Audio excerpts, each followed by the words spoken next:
আপনার সিম কার্ড যদি ব্লক হওয়ার পথে অর্থাৎ আপনি যদি ভুল পিইউকে কোড দিয়ে থাকেন বারবার, তাহলে কিন্তু আপনার সিম কার্ডটি একেবারেই ব্লক হয়ে যাবে।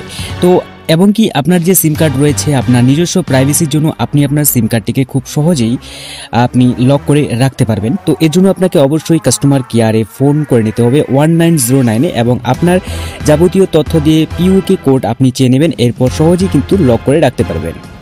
তো এর জন্য আপনাকে যে রয়েছে আপনার সেটিংসে চলে আসবেন, আসার পর আপনি নিচের দিকে স্ক্রল করলেই দেখতে পাবেন সিকিউরিটি অ্যান্ড প্রাইভেসি, ঠিক আছে। এই অপশনে টাচ করে নেওয়ার পর আপনি নিচের দিকে আসলে দেখতে পাবেন আদার্স সিকিউরিটি সেটিংস, এই অপশনে আপনি টাচ করে নেবেন।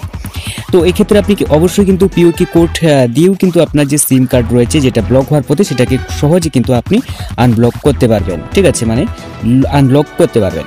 তো আপনার সিম কার্ডটিকে প্রাইভেসির জন্য আপনি লক করে রাখতে পারেন। তো এখানে টাচ করে নেওয়ার পর এখানে আপনাকে যে পিইউকে কোড রয়েছে সেটা আপনাকে দিতে হবে। এরপর পিইউকে কোড দেওয়ার পর কিন্তু আপনি সহজেই আপনি যে পাসওয়ার্ড রয়েছে সেটাও আপনি কিন্তু এখান থেকে চেঞ্জ করতে পারবেন, ঠিক আছে।